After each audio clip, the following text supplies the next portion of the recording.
याती नज़ीरो कफ़ी नज़र मिसले तो नशुत पैदा जाना जगराज को ताज तोरे सरसो है तुझको शहे दूसरा जाना। मिल्लत इस्लामिया अस्सलामु अलैकुम व रहमतुल्लाहि व बरकातुहू।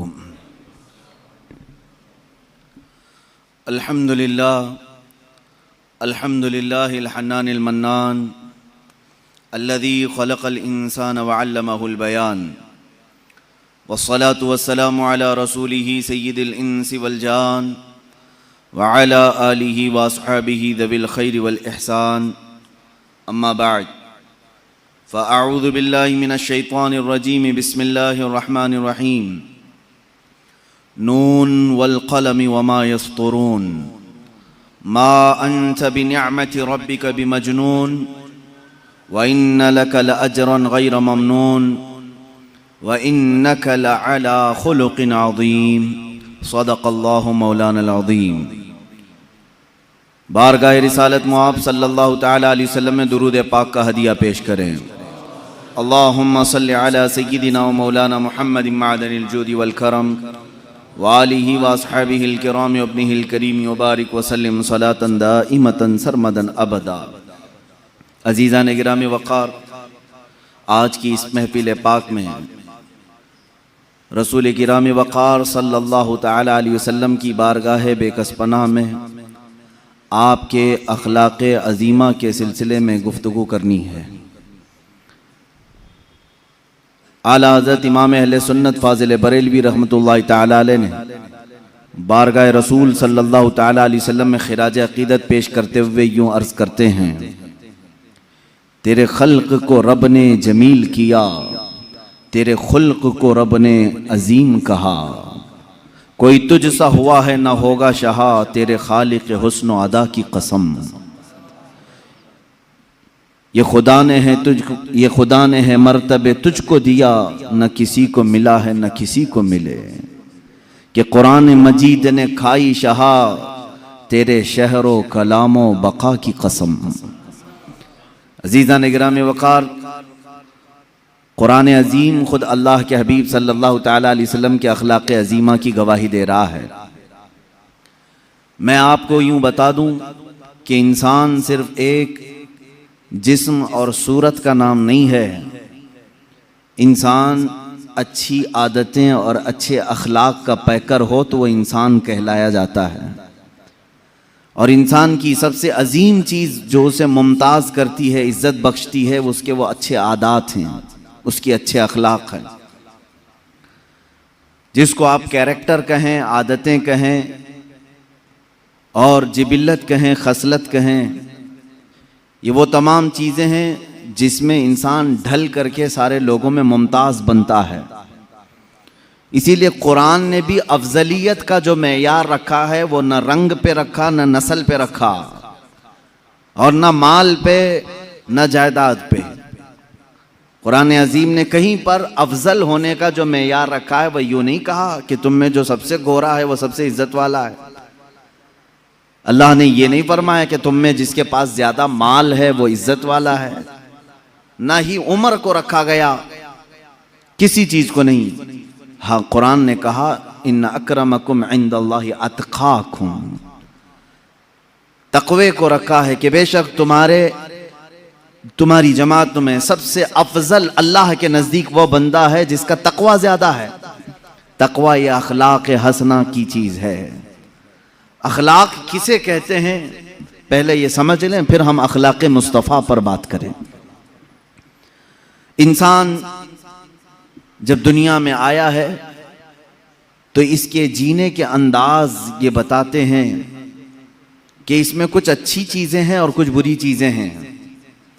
मिसाल के तौर पर अगर वो मुस्कुराता है तो अच्छा लगता है, वही अगर किसी पर तमाचे लगाता है तो बुरा लगता है। इंसान की आंखें ही दो तरह की नजर आती हैं। देखने में आप खुद महसूस कर लेंगे किसी के साथ, अगर वो फैली हुई आंखों से तुम्हें देखे तो लगता है कि इसके अंदर रहम का दरिया ज्यादा है, और वही वो घूर करके देखने लगे तो ऐसा लगता है कि अक्खड़ मिजाज का आदमी है। यही है अखलाक जो इंसान के मिजाज को बदल देते हैं। गुफ्तगू करने का अंदाज ये अखलाक में से आता है। बात करो किसी के सामने बैठकर 5 मिनट, पता चलेगा अगर नरम गुफ्तगू करता है तो उसकी तबीयत मालूम पड़ जाती है। सख्त गुफ्तगू करता है उसी वक्त आप कतराने लगते हैं और महफिल से उठने की कोशिश करते हैं। इंसान की गुफ्तगू भी उसके अखलाक में से है, उसका देखना भी उसके अखलाक में से है, उसका मुस्कुराना भी उसके अखलाक में से है। इसीलिए मेरे आका सल्लल्लाहु तआला अलैहि वसल्लम की बारगाह में एक सहाबी आए और उन्होंने पूछा, या रसूल अल्लाह सल्लल्लाहु तआला अलैहि वसल्लम, अल्लाह ने इंसान को जो नेमतें दी हैं, अलग अलग नेमतों से नवाजा है, इसलिए कि सबसे ज़्यादा नेमतें इंसान को मिली हैं। तो हुजूर सल्लल्लाहु तआला अलैहि वसल्लम से उस सहाबी ने पूछा, आका इंसान को मिली हुई नेमतों में सबसे बड़ी नेमत क्या है? सबसे बड़ी नेमत क्या है? हुजूर पाक सल्लल्लाहु तआला अलैहि वसल्लम ने फरमाया, नेक अखलाक उसे मिले हों तो ये अल्लाह की सबसे बड़ी नेमत है, सबसे हसीन नेमत है उसके पास। इसीलिए लुकमान हकीम से भी पूछा गया, दुनिया के उस हकीम का तज़किरा कर रहा हूं जिसको कुरान ने भी बयान किया है। वो नबी नहीं थे, लेकिन उनकी बातें इतनी हिकमत से भरी हुई होती थीं कि लुकमान ने अपने बेटे को जो नसीहत की, कुरान ने उसको एक सूरे में बयान किया है। कुरान पाक में पूरा सूरे लुकमान आया है। हजरत लुकमान के मुतालिक मशहूर है कि वह हर बीमारी का इलाज भी जानते थे और हिकमतों से भरी बातें करते थे। तो लुकमान हकीम से किसी ने पूछा कि नेकी आसान अगर है, सबसे आसान और सबसे अच्छी, तो वो कौन सी है? आपने कहा, इंसान 2 चीजों को अपना ले, हर नेकी उसके लिए आसान है, हर नेकी उसके लिए आसान है। कहा 2 चीजें? कहा हाँ, 2 चीजें वो अपना ले। तो लोगों ने पूछा, है लुकमान वो कौन सी 2 चीजें हैं? लुकमान हकीम ने कहा, एक पहली चीज ये है, जब बात करे तो नरम बात करे, जब मुलाकात करे तो मुस्कुरा दिया करे। कौन सी बड़ी मुश्किल चीज है? बहुत आसान है। उन्होंने कहा नेकी बड़ी आसान है। इसीलिए मेरे आका सल्लल्लाहु तआला अलैहि वसल्लम की हदीस भी है, तबस्सुमुका फी वजही अखी का सदका, तुम अपने भाई को देखकर मुस्कुराओ तो भी एक सदका है। यह अखलाक हसना है। इंसान के कैरेक्टर उसका पता बताते हैं। और एक बात, एक सहाबी ने यह भी सवाल किया हुजूर पाक सल्लल्लाहु अलैहि वसल्लम की बारगाह में, आका वालिदैन अपने बच्चों को कोई गिफ्ट देना चाहें, हदिया देना चाहें तो क्या दें? हुजूर पाक सल्लल्लाहु तआला अलैहि वसल्लम ने फरमाया, बाप की तरफ से दिया हुआ सबसे अजीम तोहफा अखलाक हसना है। अगर किसी बच्चे को बाप ने अखलाक दिए हैं, गोया कि उसने अपने बेटे को बहुत बड़ा गिफ्ट दिया है, बहुत बड़ा तोहफा दिया है।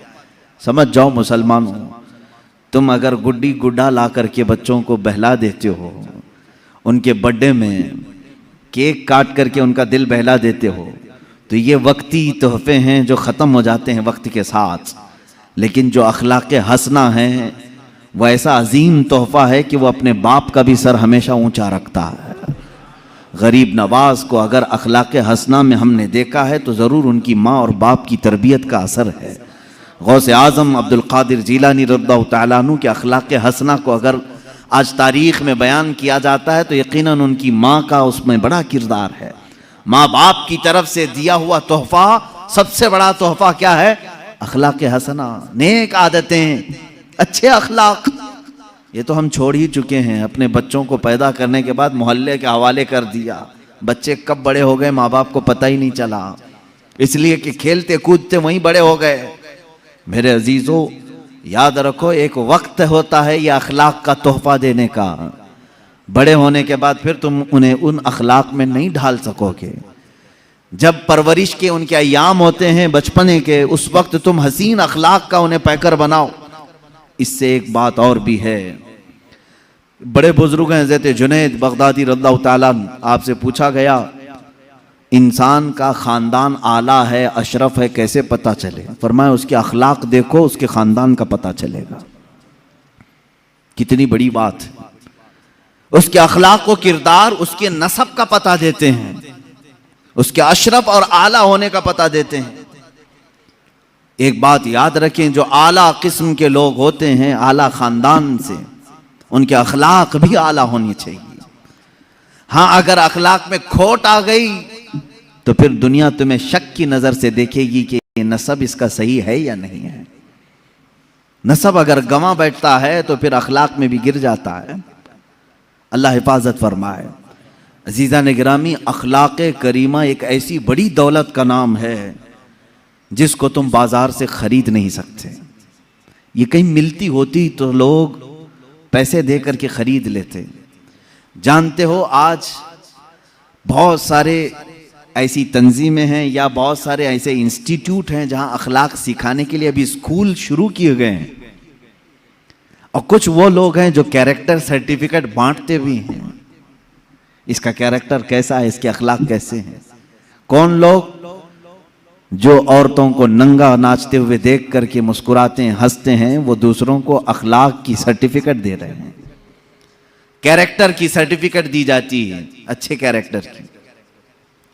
अजीज़ा ने गिरामी, आज डेवलपमेंट के नाम से, मैनेजमेंट के नाम से, और अच्छे अखलाक जिसको कहते हैं पर्सनालिटी डेवलपमेंट, आदाब सिखाए जा रहे हैं कि तुम्हें बैठना है तो कैसे बैठना होगा।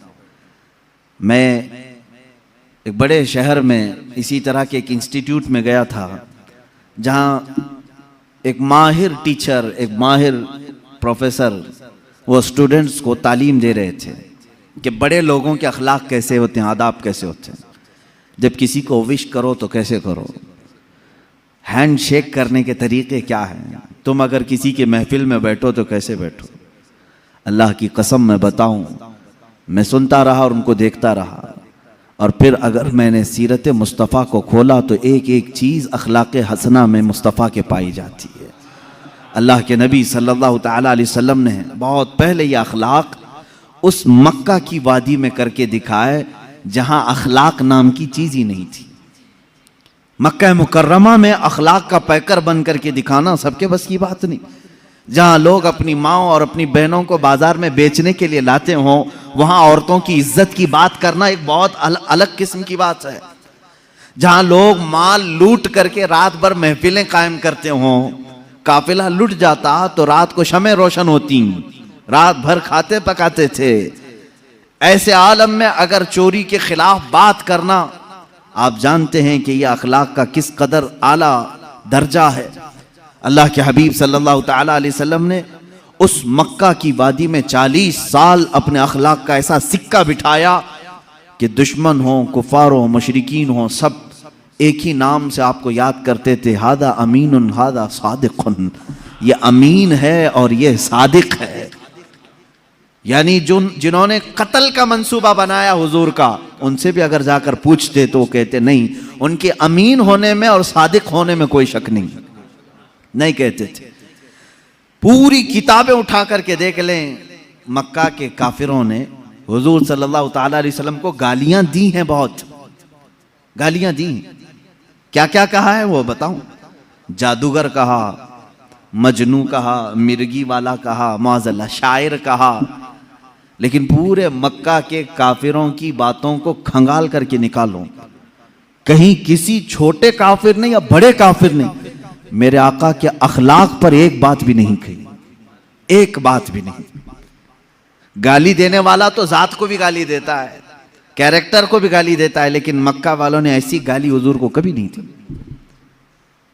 हाँ, वो झूठी बातें थे जो करते थे, जादूगर कहना, शायर कहना, मजनू कहना, लेकिन कभी हुजूर पाक सल्लल्लाहु ताला अलैहि वसल्लम को उन्होंने झूठा नहीं कहा, इसलिए कि झूठ अखलाक ज़मीमा है, गिरे हुए अखलाक में से। इंसान कहाँ गिर जाता है? जहां उसकी आदतों में झूठ दाखिल हो गया। कभी रसूल करीम सल्लल्लाहु ताला अलैहि वसल्लम को मक्का वालों ने लालच की तोहमत नहीं लगाई, इसलिए कि इंसान रजालत जलालत के अमीक गहरे खाई में गिर जाता है जब वो लालची बनता है। हुजूर पाक सल्लल्लाहु ताला अलैहि वसल्लम को हवस या नफसानी ख्वाहिश के ताल्लुक से कभी उन्होंने इल्जाम नहीं लगाया, ना तोहमत लगाई, कभी इस तरह के जुमले नहीं कहे। दुश्मनों की बात कर रहा हूं मैं, इसलिए कि हवस और नफसानी ख्वाहिशात इंसान को हैवान बना देती हैं। अल्लाह के हबीब सल्लल्लाहु ताला अलैहि वसल्लम इस दुनिया में तशरीफ लाए, सबसे आला अखलाक लेकर के आए। खुद मेरे आका सल्लल्लाहु ताला अलैहि वसल्लम की जुबान से सुने मेरे अजीज हुजूर फरमाते हैं, बुइस्तु लिउतम्मिमा मकारिमल अखलाक, मैं दुनिया में इसलिए आया हूं कि अखलाक के पैमाने जितने भी हैं सबसे आला अखलाक तुम्हारे सामने पेश करूं। एक बात याद रखना, कुरान ने कहा है हुजूर के अखलाक के बारे में, व इन्नका लअला खुलुकिन अज़ीम, ऐ हबीब आप सबसे अजीम अखलाक पर पैदा किए गए हैं। कुरान गवाही दे रहा है। इसीलिए माँ आयशा सिद्दीक़ा रज़ियल्लाहु ताला अन्हा के पास कुछ सहाबा आए और पूछा, माँ आप रसूल करीम सल्लल्लाहु ताला अलैहि वसल्लम की रफ़ीक़ हयात हैं, महबूब सैयदुल अंबिया हैं, आपने हुजूर पाक सल्लल्लाहु अलैहि वसल्लम के शब व रोज़ को देखा है, हुजूर पाक सल्लल्लाहु ताला अलैहि वसल्लम की सीरत के कुछ झलकियाँ हमें भी बयान फरमाए। सैयदा आयशा सिद्दीक़ा रज़ियल्लाहु ताला अन्हा ने सवाल करने वालों से ये पूछा, क्या तुम लोगों ने कुरान नहीं पढ़ा? कुरान नहीं पढ़ा? उन्होंने कहा हमने कुरान पढ़ा है, हम बात कर रहे हैं, आपसे सवाल कर रहे हैं हुजूर पाक के अखलाक के। माँ आयशा सिद्दीक़ा रज़ियल्लाहु ताला अन्हा फरमाती हैं, काना खुलुकुहुल कुरान, कुरान पढ़ो, यही सारे अखलाक मेरे मुस्तफ़ा के हैं। कुरान से हटे हुए एक भी आदत अल्लाह के हबीब सल्लल्लाहु ताला अलैहि वसल्लम की जात में नहीं है। दुनिया के बड़े बड़े जो स्कॉलर आए या फिर जो लोग जिसको कहते हैं रेवलेशन लेकर के आए या अखलाक की बात करने वाले आए, उनमें और मेरे आका सल्लल्लाहु ताला अलैहि वसल्लम में एक बड़ा फ़र्क ये है, लोगों ने अखलाक और कैरेक्टर दुनिया वालों को तो बताए लेकिन खुद उस सांचे में पूरे उतर नहीं सके। लेकिन नबी की ज़ात वो है जिस अखलाक की बात की, पहले वो अखलाक हुजूर की ज़िंदगी में पाए जाते हैं। सच बोलने का हुक्म फरमाया हुजूर पाक सल्लल्लाहु अलैहि वसल्लम ने। पूरी 63 साला ज़िंदगी का एक दिन एक लम्हा किसी ने हुजूर सल्लल्लाहु ताला अलैहि वसल्लम को झूठ न कहते हुए सुना, न किसी को मजाक में बोलते हुए सुना, कभी नहीं। हुजूर पाक सल्लल्लाहु ताला अलैहि वसल्लम की बात तो बहुत दूर की है मेरे अजीजों, जिन्होंने हुजूर की हदीसें बयान की हैं उनकी जिंदगी झूठ से महफूज है, उनकी जिंदगी झूठ से महफूज है। हजरत सैयदना इमाम बुखारी रज़ियल्लाहु ताला जो बुखारी शरीफ हुजूर की हदीसें जमा किए हैं, झूठ से इतना एहतराज करते थे, इतना कि अगर किसी मुहद्दिस के बारे में उनको मालूम हो जाता कि जिंदगी में कभी उन्होंने मजाक में भी झूठ कहा है तो उनके पास वो हदीस सुनने के लिए भी नहीं जाते। इमाम बुखारी रज़ियल्लाहु ताला नहीं जाते। हदीस रसूल बयान करने वालों की ये शान है कि पूरी जिंदगी उन्होंने झूठ नहीं कहा। तो रसूल पाक सल्लल्लाहु ताला अलैहि वसल्लम के अखलाक की करीमाना का क्या हाल है। इमाम बुखारी रहमतुल्लाहि ताला अलैह जो हदीसें जमा किए हैं बुखारी शरीफ में, कितना एहतियात, कितना एहतियात, अल्लाह की पनाह। एक बड़े मुहद्दिस के बारे में आपको पता चला कि उनके पास हुजूर सल्लल्लाहु ताला अलैहि वसल्लम की हदीसें हैं। इमाम बुखारी उनके पास गए कि उनकी जुबान से सुनो और अपनी किताब में हदीस लिखूं। जब गए तो वो जो बड़े शेख थे, मुहद्दिस थे, उनका नाम मशहूर था, बहुत हदीसें उनको याद हैं। इमाम बुखारी उनके पास गए तो देखा उनका घोड़ा जो है बिदक गया था, सरकश हो गया था, हाथ में नहीं आ रहा था, और वो अपने घोड़े को काबू में करने के लिए बहुत कोशिशें कर रहे थे। घोड़ा जो है हाथ में नहीं आ रहा था। उन्होंने अपना दामन यूं उठाया जैसे दामन के अंदर चारा हो, चारा दिखा करके अपना दामन यूं करके घोड़े को बुलाने लगे, आ आ कह के। घोड़ा करीब आता गया, करीब आता गया। चारे की आस में वो घोड़ा करीब आया। जब वो करीब आया तो आपने दामन छोड़ दिया, घोड़े की नाती पकड़ ली, रस्सी पकड़ ली। इमाम बुखारी रहमतुल्लाहि ताला अलैह वहीं से वापस होने लगे। कहा कि मैं इनसे हदीस नहीं सुनूंगा। उस मुहद्दिस ने रोका कि आप आए थे हदीस सुनने के लिए, क्यों जा रहे? कहा जो अपने घोड़े को झूठ बोल सकता है, मुझे हदीस रसूल भी झूठ बोल सकता है, मैं उससे हदीस नहीं सुनता। मेरे अजीजों, झूठ से एहतराज मुहद्दिसीन की जिंदगी में है, इमामुल अंबिया के अखलाक तो बहुत आला है। और झूठ से एहतराज करना इतना अहम है मेरे अजीजों, इतनी जरूरी बात। एक बात याद रखें, जो झूठा नहीं होता वो बहुत सुकून से सोता है, और झूठ बोलने वाले का सुकून गारत रहता है, हमेशा बेइत्मीनान रहता है। एक सच को छुपाने के लिए उसने झूठ बोल दिया, लेकिन उस झूठ की लाज रखने के लिए उसको और 100 झूठ बोलने पड़ते हैं। उसके अलावा अलग अलग अलग गढ़ना पड़ता है। दूसरा झूठ, फिर तीसरा झूठ, फिर चौथा झूठ। ये झूठ अखलाके ज़मीमा है, गिरे हुए अखलाक में से है। और मेरे आका सल्लल्लाहु तआला अलैहि वसल्लम के अखलाक इस झूठ के अपोजिट है। हुजूर अकरम सल्लल्लाहु तआला अलैहि वसल्लम के लक़ब में सादिक नाम है। क्या आपने नहीं सुना, हुजूर सादिकुल अमीन है। अल्लाह के नबी सल्लल्लाहु तआला अलैहि वसल्लम के अखलाक को अपनाओ मेरे अजीजों, झूठ को अपनी जिंदगी से निकालो। यहां तक कि अपने बच्चों को भी इसकी सख्ती से ताकीद करो। फारसी में हमने एक मकौला पढ़ा था, दरो गोरा हाफिजा ना बाशत।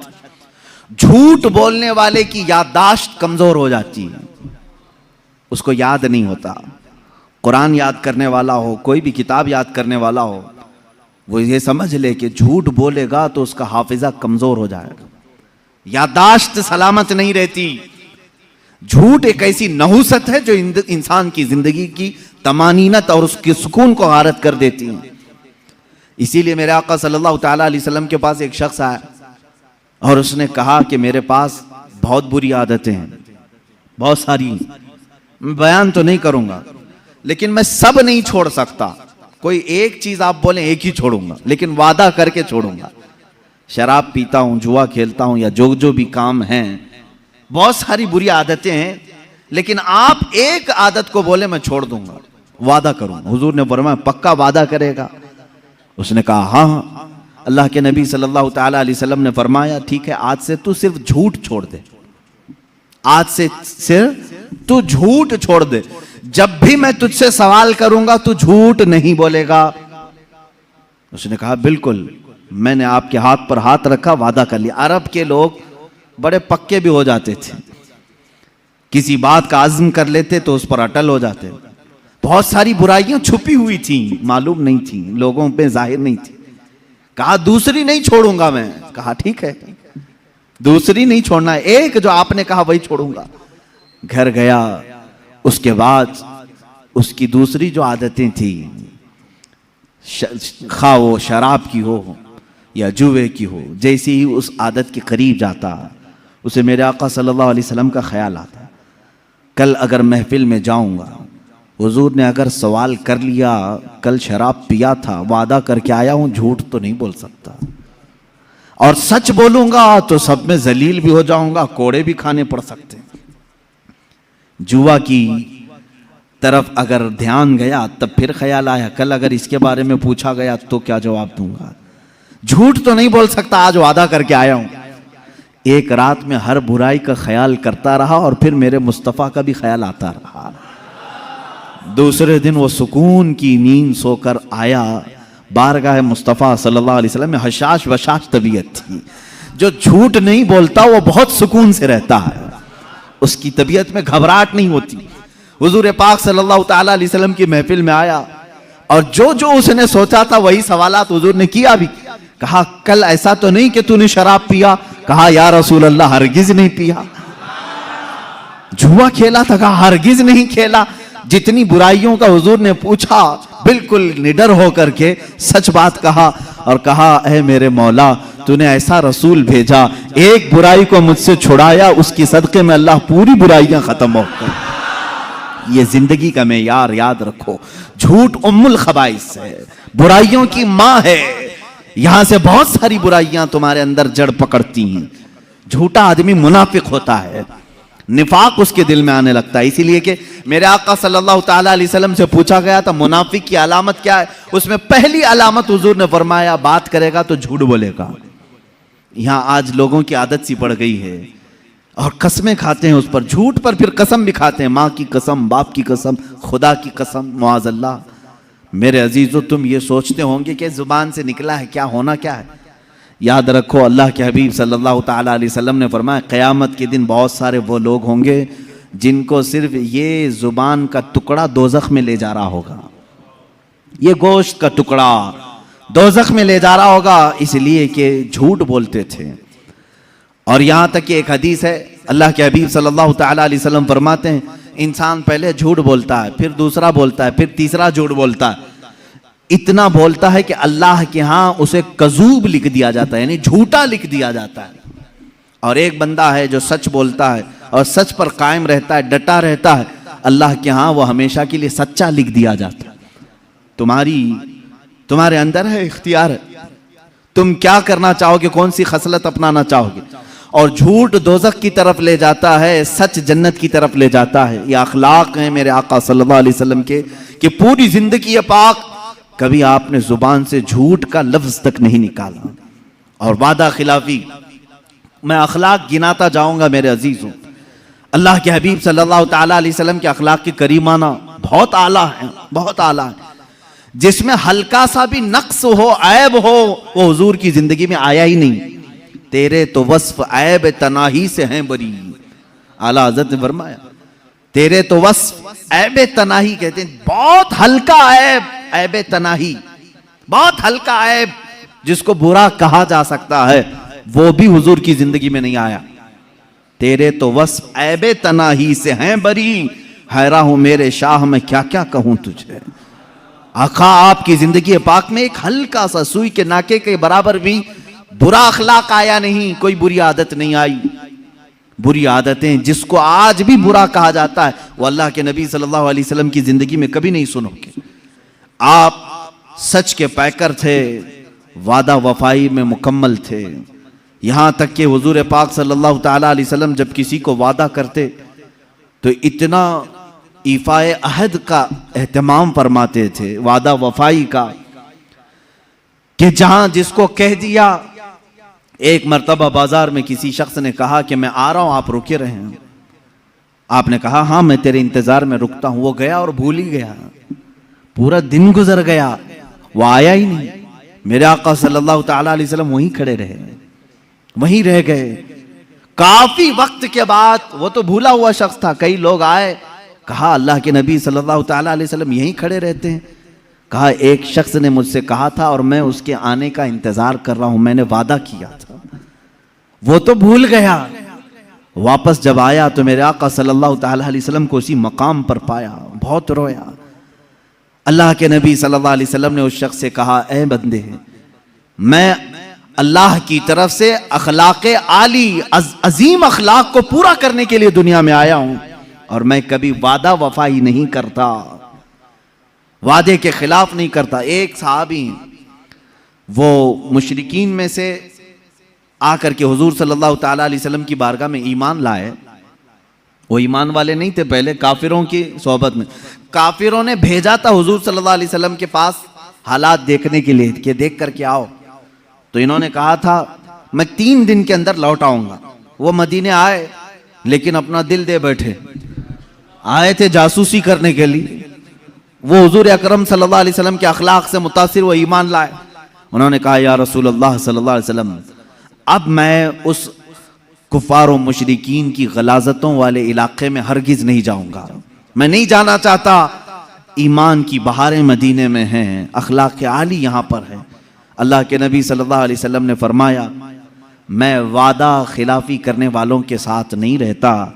तुम अपनी जमात वालों से वादा करके आए थे, तुम पलट जाओ उनके पास, जाओ उनके पास, फिर अगर तुम्हारा दिल करे तो वापस फिर मदीने आ जाना। मुशरिकीन से वादा किया हुआ था उन्होंने, दुश्मनाने रसूल से उन्होंने वादा किया था अपने ईमान लाने से पहले। अल्लाह के नबी सल्लल्लाहु अलैहि वसल्लम ने फरमाया, जाओ पहले अपने उस वादे को पूरा करके फिर वापस आओ। वादा मुकम्मल करना यह अल्लाह के हबीब सल्लल्लाहु ताला अलैहि वसल्लम के आली सिफात में से है। यहां कहा जाता है कितने वादे होते हैं और किससे किससे वादे किए जाते हैं, सब तोड़ दिए जाते हैं, भुला दिए जाते हैं। ऐ मेरे अजीजों, कुरान पाक में 3 वादों का जिक्र भी आया है। एक अंबिया से अल्लाह ने वादा लिया है, दूसरे उलमा से अल्लाह ने एक वादा लिया है, और तमाम मखलूक से भी अल्लाह ने एक वादा लिया है।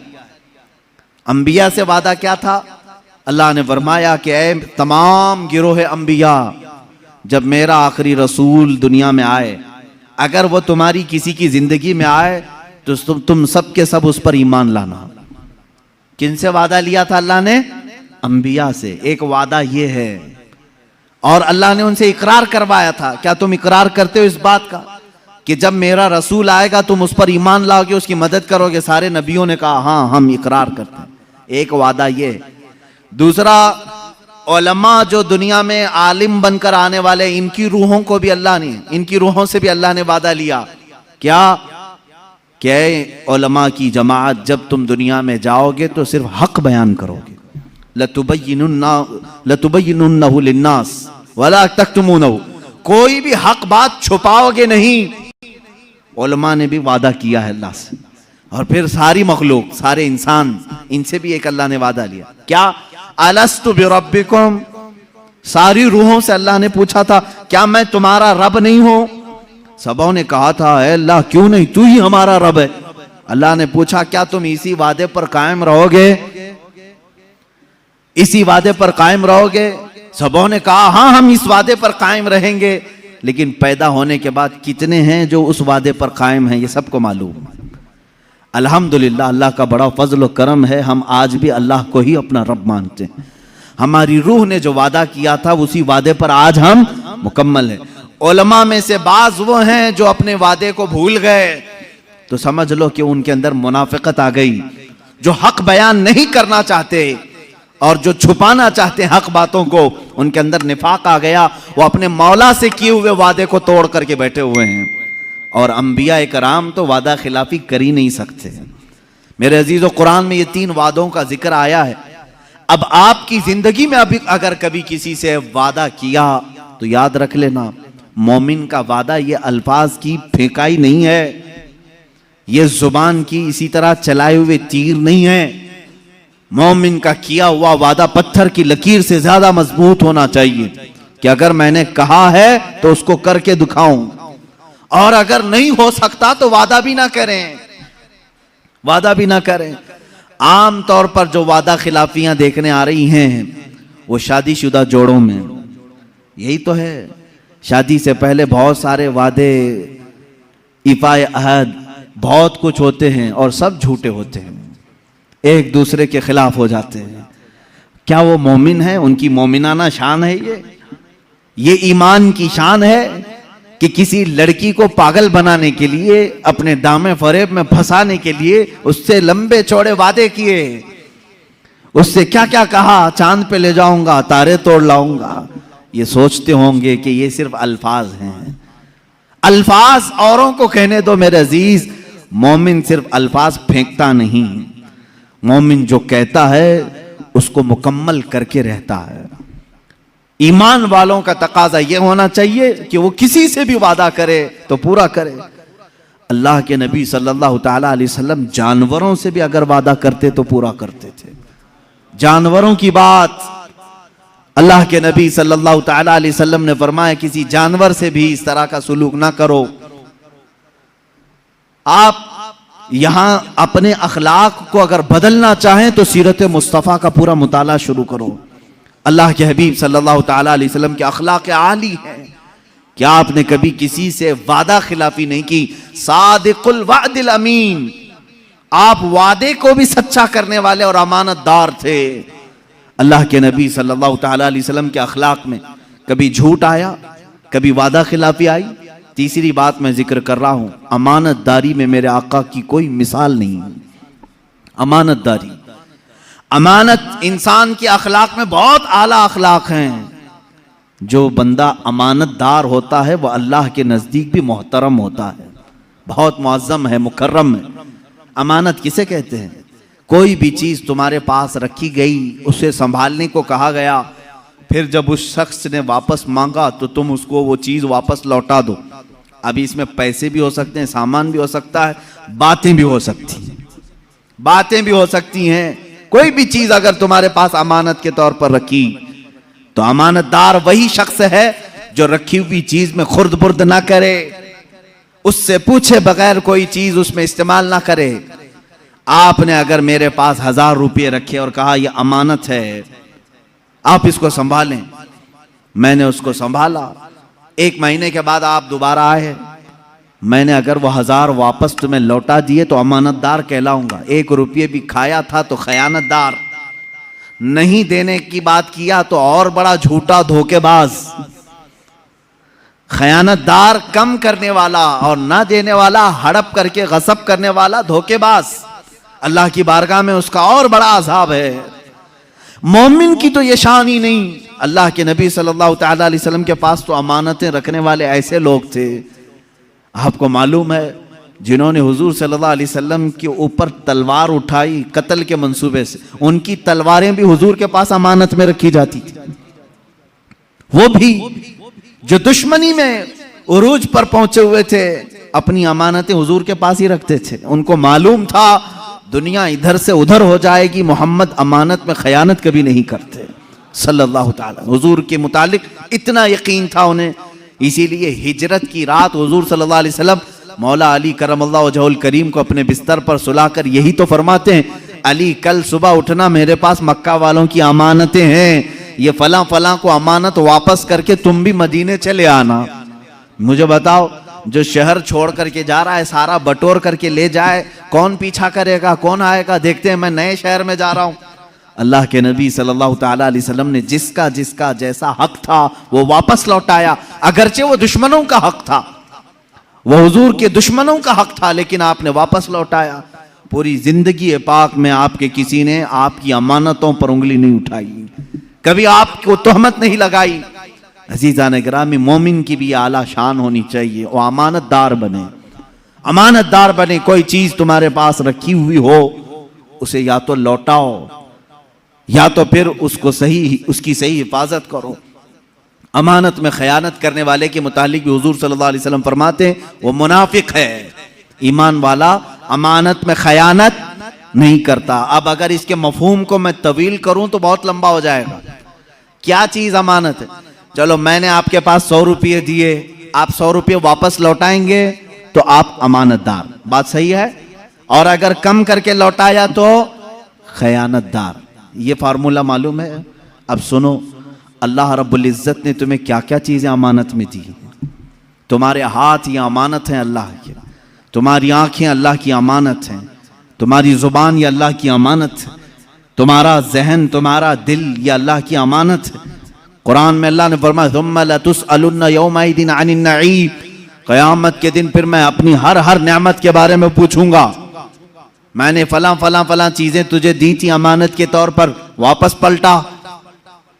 अगर हमने सही सलामत अल्लाह तक की अमानतें लौटाई तो अमानतदार हैं, वरना खयानतदारों में उठाए जाएंगे। मुझे बताओ मेरे अजीजों, क्या हम खयानत के इर्तिकाब में नहीं हैं?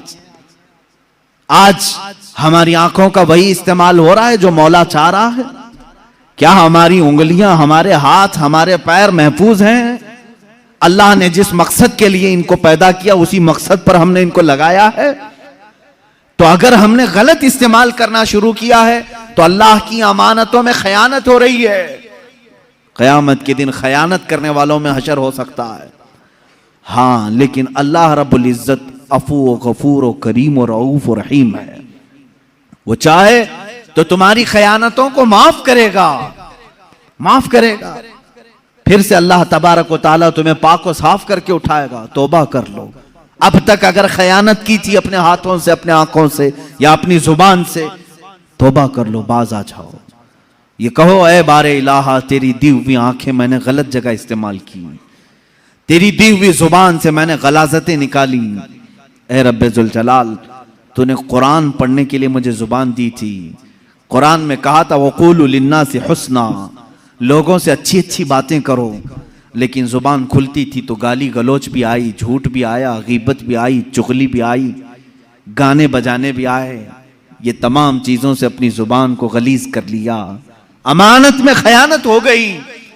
लेकिन याद रखो, जब किसी बंदे को ये एहसास हो जाए कि मैंने अल्लाह की अमानतों में खयानत किया है तो फौरन पलट आए अल्लाह की बारगाह में। इसलिए कि रब ताला फरमाता है अब भी हमारा दर रहमत खुला है, तुम्हारी खयानतों को अल्लाह माफ करेगा, अल्लाह माफ फरमाएगा। अजीज़ान गिरामी, वक़ार रसूल करीम सल्लल्लाहु तआला अलैहि वसल्लम के अखलाक में झूठ कभी नहीं आया, वादा खिलाफी कभी नहीं आई, अमानत में खयानत कभी नहीं आई। ये तो वो चीजें हैं जो मुनाफिकत पैदा करती हैं। हुजूर अकरम की जिंदगी पाक में कभी ये चीजें नहीं आई। अब जरा अल्लाह के हबीब सल्लल्लाहु ताला अलैहि वसल्लम के मुआशरती अखलाक में बताऊं। मुआशरती अखलाक का मतलब क्या है कि एक सोसाइटी में रहने के लिए कौन से अखलाक की जरूरत है, कैसी आदतें होनी चाहिए आपके अंदर सोसाइटी में रहें। देखिए, अखलाक एक बहुत बड़ा टॉपिक है और इस पर अगर मुसलमान पूरा नहीं उतरा तो मैं समझता हूं कि वो इस्लाम में पूरा आया ही नहीं। हुजूर सल्लल्लाहु ताला अलैहि वसल्लम से पूछा गया दीन क्या है, हुजूर ने फरमाया अखलाक। फिर पूछा गया दीन क्या है, हुजूर ने फरमाया अखलाक। फिर पूछा गया दीन क्या है, फरमाया अखलाक। अच्छी आदतों का नाम दीन है। और फिर एक हदीस पाक में है अद्दीन नसीहा, दीन खैर खाही करने का नाम है, अच्छा सोचने का नाम है। किसके बारे में अच्छा सोचें? लिल्लाही वली रसूलिही वलिल मुमिनीना आम्मा। हुजूर फरमाते हैं अल्लाह के बारे में हमेशा अच्छा सोचो, रसूल के बारे में हमेशा अच्छा सोचो और तमाम मोमिनीन के बारे में हमेशा अच्छा सोचो। यही पूरा दीन है, यही पूरा दीन है। मेरा अल्लाह करीम है, रहीम है, गफूर है, सत्तार है, जब्बार है, मैंने उसके मुतालिक हमेशा अच्छा सोचा, ये दीन है। रसूल के बारे में अच्छा सोचो, ले रसूल ही, मेरे रसूल आला अखलाक वाले हैं, मोहब्बतों के पैकर हैं। रसूल करीम जूदो सखा के हामिल हैं। रसूल करीम सल्लल्लाहु ताला अलैहि वसल्लम दुनिया के सबसे अशरफ आला अकमल इंसान हैं, अजमल इंसान। मैंने अच्छा सोचा हुजूर के मुतालिक, ये दीन है। और फिर रही बात मोमिनीन के लिए भी हुजूर ने फरमाया अच्छा सोचो, वलिल मुमिनीना आम्मा, तमाम मोमिनों के बारे में खैर खाई करो। यह अखलाक है और यही दीन है। अब हुजूर अकरम सल्लल्लाहु ताला अलैहि वसल्लम से पूछा गया ईमान, ईमान का एक हिस्सा हुजूर से पूछा गया, ईमान क्या है? हुजूर ने 70 शाखें बयान फरमाई हैं ईमान की। ईमान के कितने शाखें हैं? 70 शाखें हैं, 70 डिपार्टमेंट हैं। हुजूर पाक सल्लल्लाहु ताला अलैहि वसल्लम ने उसमें से एक बयान ये फरमाया, अल मुस्लिमु मन सलिम अल मुस्लिमून मिन लिसानिही व यदिही। मुसलमान तो वो है जिसके हाथ से और जिसकी जुबान से दूसरे मुसलमान महफूज हों, जिसके हाथ से और जिसकी जुबान से दूसरे मुसलमान महफूज हों, वो इस्लाम के आला अखलाक पर है। ईमान का एक हिस्सा ये है, हुजूर पाक सल्लल्लाहु अलैहि वसल्लम फरमाते हैं अन तुहिब्ब लि अखीही मा युहिब्बु लि नफ्सी, मा तुहिब्बु लि नफ्सी। तुम अपने भाई के लिए वही चीज पसंद करो जो अपने लिए पसंद करते हो। यह अखलाक है। यही ईमान वालों के साथ, मोमिनीन के साथ खैर खाही करने का मामला है, मतलब है। और अल्लाह के हबीब सल्लल्लाहु ताला अलैहि वसल्लम ने सिर्फ बयान नहीं किया बल्कि करके दिखाया है हमेशा। अल्लाह के रसूल सल्लल्लाहु ताला अलैहि वसल्लम जो अपने लिए पसंद फरमाते थे वही सारे सहाबा के लिए भी पसंद करते थे। गुरूर और तकब्बुर, नखुवत, घमंड, इन तमाम चीजों से मेरे आका सल्लल्लाहु ताला अलैहि वसल्लम बहुत दूर थे। कभी आपने किब्र नहीं फरमाया। खुद फरमाते हैं मैं सैयदुल अव्वलीन हूं, सैयदुल आखिरीन हूं, वला फख्र, लेकिन मैं इस पर घमंड नहीं करता। हुजूर पाक सल्लल्लाहु ताला अलैहि वसल्लम फरमाते हैं अना सैयदु वुल्दी आदम वला फख्र, मैं आदम की सारी औलाद का सरदार हूं लेकिन इस बात पर घमंड नहीं करता। अल्लाह के हबीब सल्लल्लाहु अलैहि वसल्लम फरमाते हैं मैं इस पर तकब्बुर नहीं करता, बड़ाई नहीं मारता। अल्लाह के रसूल सल्लल्लाहु ताला अलैहि वसल्लम ने मुआशरती अखलाक जो बयान किए हैं वो आज जरूर सुनो और दूसरों तक पहुंचाओ। सोसाइटी में रहने के लिए कौन से अखलाक चाहिए? आप एक मुआशरे में रह रहे हैं, एक मोहल्ले में रह रहे हैं, आपके अखलाक कैसे रहें? रसूल करीम सल्लल्लाहु ताला अलैहि वसल्लम की तालीमात जब पढ़ो, अल्लाह अल्लाह, मेरे आका फरमाते हैं मेरी उम्मत में से वो ईमान वाला है ही नहीं कि रात को खाना पेट भरकर खा के सोया हो और उसका पड़ोसी भूखा सो रहा हो। उसके पड़ोसी के घर में अगर खाना नहीं था और तुम्हारे घर में खाना पका था तो तुमको अल्लाह के नबी सल्लल्लाहु अलैहि वसल्लम ने फरमाया अभी तुम ईमान के दर्जे को पहुंचे नहीं। यह है मुआशरती अखलाक, सोसाइटी के अखलाक कि जिस जगह तुम रह रहे हो अपने साथ दूसरों की फिक्र रखना। मैं खा रहा हूं तो मेरे बगल वाले का क्या हाल है। अगर वो लोग भी अच्छे हैं तो तुम भी अच्छे खाओ। आपके घर के अगल बगल पड़ोस में सारे लोग अच्छी चीजें खा रहे हैं तो तुम भी खाओ। यहां तक कि हुजूर अकरम सल्लल्लाहु अलैहि वसल्लम ने फरमाया, जब तुम सालन बनाया करो तो पानी ज्यादा डाल लो। क्यों? पतला सालन खाना अच्छा है?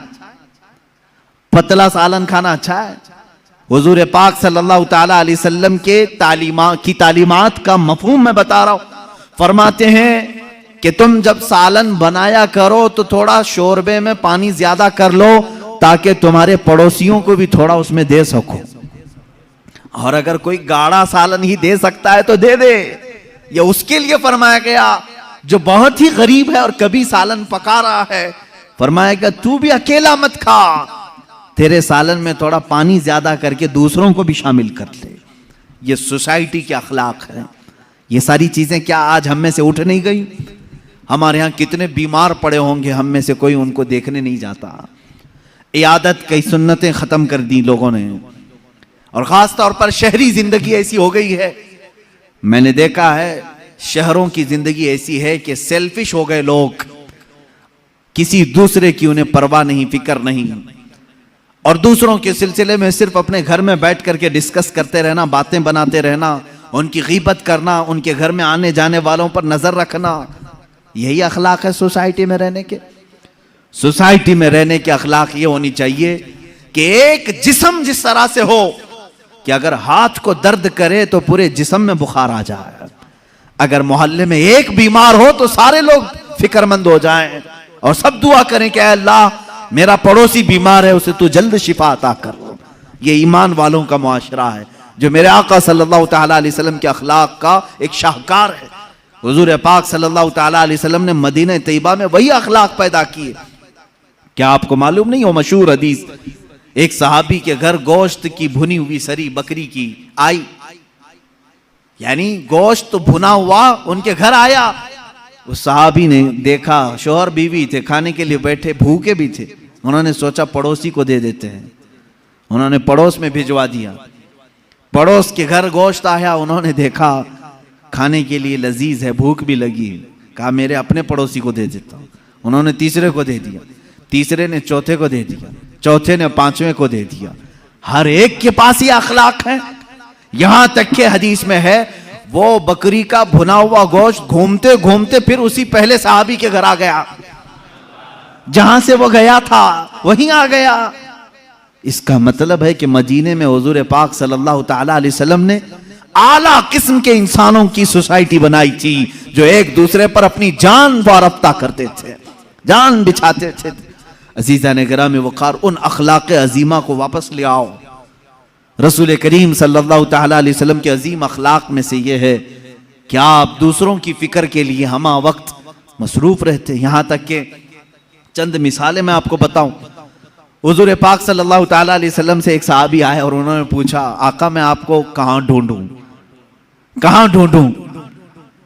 वो ढूंढ ढूंढ करके आए थे मदीने में, और एक जगह हुजूर पाक सल्लल्लाहु अलैहि वसल्लम से मुलाकात हो गई। हुजूर ने देखा उनको, मुस्कुराया। जवाब क्या फरमाया? मस्जिद नबवी की चौखट में, मेरे घर के दरवाजे के बाहर नहीं। फरमाते हैं उबगूनी फी दुआफाइकुम, फरमाते हैं तुम मुझे अपने कमजोर और गरीब लोगों में ढूंढो। जो मुआशरे के गरीब लोग हैं, जो कमजोर हैं, वहां जाओ, मोहम्मद तुम्हें मिल जाएगा। ये मेरे आका सल्लल्लाहु अलैहि वसल्लम ने फरमाया उबगूनी फी दुआफाइकुम, मुझे ढूंढो अपने गरीबों में, अपने फकीरों में। अल्लाह के नबी सल्लल्लाहु ताला अलैहि वसल्लम की ये अखलाक करीमा थे, आला अखलाक थे कि लोगों की मिजाज पुरसी करना और छोटे लोगों के साथ भी वक्त बिताना। यहां तक कि अदी बिन हातिम, एक बहुत बड़े शख्स का नाम मैं बता रहा हूं। हातिम ताई का नाम कौन नहीं सुना होगा? दुनिया का एक मशहूर सखी आदमी हातिम ताई, जो इतना बांटता था लोगों को कि कभी उसने ना नहीं कहा। मशहूर है कि उसके 7 दरवाजे थे महल के। एक दरवाजे से कोई आता उसको इतना दिया जाता, फिर दूसरे दरवाजे पर आता तो उतना और दिया जाता, तीसरे दरवाजे पर आता तो उतना और दिया जाता। 7 दरवाजों पर अगर कोई एक मांगने वाला आता तो 7 दरवाजों से हातिम ताई देता था। हुजूर पाक सल्लल्लाहु ताला अलैहि वसल्लम के ज़माने से थोड़ा सा पहला ज़माना है हातिम ताई का। हातिम ताई का वो बड़ा सखी इंसान था। हुजूर पाक सल्लल्लाहु ताला अलैहि वसल्लम के बाज़ फरामीन में उसकी तारीफ भी मिलती है। हातिम ताई बड़ा सखी आदमी था, लेकिन मेरे आका से ज्यादा सखी नहीं है, ये बात तो तयशुदा है। अच्छा, एक सवाल किसी ने ये भी किया है कि हातिम ताई के तो 7 दरवाजे थे, 7 दरवाजे थे, हर दरवाजे पर उतना उतना दिया जाता था। मोहम्मद अरबी सल्लल्लाहु अलैहि वसल्लम का एक ही दरवाजा था, ये बड़े सखी कि वो बड़े सखी। हातिम ताई बड़ा सखी है, 7 दरवाजे बांटने के लिए रखता। एक आशिक रसूल ने जवाब दिया, मियाँ साइल को, फकीर को दूसरे दरवाजे की हाजत उस वक्त होती है जब पहले दरवाजे से पेट भरकर नहीं मिलता। यहां तो इतना दिया जाता है कि दूसरे दरवाजे की हाजत ही नहीं। आला हज़रत फाजिल बरेलवी रहमतुल्लाह तआला अलैह ने फरमाया है, इमाम इश्क व मोहब्बत बारगाह रिसालत मुआब सल्लल्लाहु तआला अलैहि वसल्लम में फरमाते, मेरे करीम से गर कतरा किसी ने मांगा, दरिया बहा दिए हैं, दुर्बे बहा दिए हैं।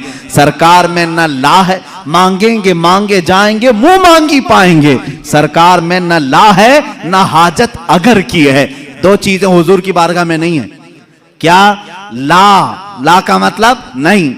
आया कुछ मांगने के लिए, हुजूर ने कहा नहीं चल ये नहीं दूंगा। हुजूर ने ये कभी नहीं फरमाया पूरी जिंदगी में। ला का लफ्ज हुजूर के पास हुआ नहीं किसी फकीर के लिए। और दूसरी चीज है अगर यानी मेरे पास कोई आया, मैं कहा अगर नमाज पढ़ेगा तो दूंगा, अगर रोजा रखेगा तो दूंगा। हुजूर ने कभी किसी को बांटा है तो अगर पे भी नहीं दिया, अगर तो अच्छा बनेगा तो दूंगा, नहीं। आला हज़रत फरमाते हैं, सरकार में न ला है न हाजत अगर की है। वाह क्या जूदो करम है शहे बतहा तेरा, नहीं सुनता ही नहीं मांगने वाला तेरा। उस हातिम ताई के बेटे की बात कर रहा हूं, अदी बिन हातिम। अदी नाम था, अदी। ये एक जंग में हुजूर पाक सल्लल्लाहु तआला अलैहि वसल्लम के सहाबा के मध्य मुकाबिल आया, और अदी की बहन भी थी। बहन गिरफ्तार होकर के आ गई। अदी भाग करके मुल्क शाम चले गए। वो यमन में रहते थे, यमन में लड़ाई हुई, सहाबा गालिब आए, वो यमन से फरार होकर मुल्क शाम चला गया। अदी की बहन गिरफ्तार होकर मदीने तैयबा आई। हुजूर पाक सल्लल्लाहु तआला अलैहि वसल्लम ने सहाबा से फरमाया, अगरचे वो कैदी बनकर के आई, लेकिन हातिम की बेटी है, उसके साथ अच्छे अखलाक से पेश आओ। कैदियों के साथ अच्छे अखलाक से पेश आना मेरे आका की शान है। कैरेक्टर की सर्टिफिकेट बांटने वाले आज जो अमेरिका है सुपर पावर कहलाता है अपने आप को, Abu ग़ुरैब jail, Guantanamo Bay jail, ये दुनिया की बदनाम जमाना जेल, जहां कैदियों से ऐसा सुलूक किया गया है जहां जानवरों की साथ भी नहीं किया जाता। इराक के कैदी, इराक के, शाम के, ईरान के जो कैदी इनके यहां आए, उन जेलों में रख करके इतनी सजाएं दी गई, अल्लाह की पनाह। इनके अमेरिकी फौजियों ने कैदियों के मुंह में पेशाब किया है। ये तारीख में मौजूद चीजें हैं, और उनको अजियतों से ऐसा गुजारा है कि मैं बयान नहीं कर सकता उनके साथ क्या क्या किया जाता है। जानवरों से भी ज्यादा जलील उनके मुसले किए गए हैं, मुसले किए गए हैं, आंखों में सलाइयां फेरी गई। आज के जमाने में ये कैदियों के साथ इस तरह का सलूक करते हैं। अल्लाह के नबी सल्लल्लाहु तआला अलैहि वसल्लम ने कैदियों के साथ बुरा सलूक नहीं फरमाया। बदर से ही ले लें आप, जंगे बदर में तो 70 कैदी आ गए थे, लेकिन अल्लाह के नबी सल्लल्लाहु अलैहि वसल्लम ने किसी को न जलाने का हुक्म दिया न मारने का। बाद सहाबा कह रहे थे कि ये वही लोग हैं जो मक्का में सहाबा को मारते थे, कत्ल भी किया है इन लोगों ने, ये आज पकड़े गए, इनको मारें। नबी कौनैन सल्लल्लाहु तआला अलैहि वसल्लम ने उन कैदियों के मुतालिक कहा, जिसके पास फिदिया है फिदिया देकर के आजाद हो जाए, और जिसके पास फिदिया देने की रकम नहीं है वो मेरे 10 सहाबा को कोई हुनर सिखा दे, वो आजाद हो जाए। जंग में कैदी होकर के आए हैं, ऐसों को तो कोई नहीं छोड़ता। आप देख ले, बॉर्डर क्रॉस होकर के कभी हिंदुस्तानी पाकिस्तान पहुंच जाए, 40 साल तक ना पाकिस्तान छोड़ता है ना कहीं कोई दूसरा मुल्क छोड़ता है। बॉर्डर क्रॉस कर लिया, इलीगल कैदी है वो, पूरी जिंदगी का कैदी। आज पूरी दुनिया जानती है, लेकिन अखलाक रसूल की एक मिसाल तुम नहीं पेश कर सकोगे। कैदियों के साथ, कैदी जब आ जाते थे तो मस्जिद नबवी में ही उन्हें रखा जाता था। ऐसा नहीं कि उनको जंगल में, मैदान में, सहरा में बांध करके रखते। मस्जिद नबवी का एक हिस्सा उनके लिए रख दिया गया था कि जो भी जंगों में कैदी गिरफ्तार होकर के आए उन्हें यहां रखो। क्यों? इसलिए कि वो कैदी सिर्फ 2 दिन कैद में रहते, 3 दिन कैद में रहते, फिर छूट जाते। क्यों छूट क्यों जाते? इसलिए कि सहाबा के अखलाक और नमाजें जो देखते वहीं से वो कलमे पढ़ने लग जाते थे। ये हिकमत बालिगा थी मेरे आका सल्लल्लाहु अलैहि वसल्लम की। कैदियों को मोहब्बतों से ईमान की तरफ भी बुलाया, और जो ईमान लाया फिर वो किसी का कैदी नहीं, फिर किसी का कैदी नहीं। हत्ता कि कातिल भी ईमान लाया है तो हुजूर ने माफ किया है। अब अदी बिन हातिम की बात मैं कर रहा हूं। अदी बिन हातिम बाद में ये सहाबी हो गए। अदी बिन हातिम जिनके मुतालिक ये रिवायत है कि वो भाग करके मुल्क शाम चले गए। उनकी बहन को हुजूर सल्लल्लाहु तआला अलैहि वसल्लम ने आज़ाद किया और कहा जाओ तुम्हारे भाई को भी खुशखबरी दे दो कि अगर वो आ जाएं तो उन्हें भी माफ कर दिया जाए। वो गई, जाकर के अदी से हुजूर की बड़ी तारीफें की, ऐसे अखलाक वाला मैंने कभी किसी को नहीं देखा। ऐ मेरे भाई चलो तो तुम मदीने मिल के आते हैं। वो अपने भाई को लेकर मदीने आई। हुजूर पाक सल्लल्लाहु तआला अलैहि वसल्लम से पहले तो मिलना नहीं चाह रहे थे। अदी जब आए, हुजूर पाक सल्लल्लाहु तआला अलैहि वसल्लम ने मुसाफा किया और हाथ अपने हाथ में लेकर के ही चलने लगे। वो ईमान वाले नहीं, हाथ अपने हाथ में लेकर मस्जिद नबवी की तरफ चलने लगे। अदी कहते हैं कि मुझे तो ईमान लाना नहीं था, हुजूर पाक सल्लल्लाहु तआला अलैहि वसल्लम को सिर्फ देखने के लिए आए थे। वो अपने आला बाप के बेटे हातिम ताई का बेटा था, बहुत अच्छे अखलाक वाला हातिम ताई। लेकिन हुजूर पाक सल्लल्लाहु तआला अलैहि वसल्लम के पास जब हातिम ताई का बेटा आया है, मस्जिद नबवी जाने से पहले रास्ते में एक बूढ़ी औरत दौड़ती हुई आई। उलझे हुए बाल हैं, पुराने कपड़े हैं, धूल में हटी हुई है, लोगों को हटाते हटाते आ रही है। अल्लाह के नबी सल्लल्लाहु अलैहि वसल्लम रुक गए। सहाबा ने कहा हुजूर ये तो पागल औरत है, बदजुबान है, बहुत बोलती है, आपके पास आएगी वक्त जाया करेगी, कुछ ना कुछ बोलती रहेगी। हुजूर ने फरमाया हटो उसको आने दो। सहाबा रोक रहे थे, वो खातून आगे बढ़ती आई। अल्लाह के नबी सल्लल्लाहु अलैहि वसल्लम ने फरमाया मुझे मालूम है पूरे मदीने में उसकी कोई बात नहीं सुनता, अगर मैं भी ना सुनूं तो वो किसको सुनाएगी। अदी बिन हातिम कहते हैं मेरा हाथ मेरे आका सल्लल्लाहु अलैहि वसल्लम के हाथ में था। वो खातून आई, मिनट 2 मिनट नहीं घंटों खड़ा करके रखी रही, बात करती रही, बात करती रही, बात करती रही, और कही हुई बात वही पलटा पलटा कर दोबारा वही बातें करती रही।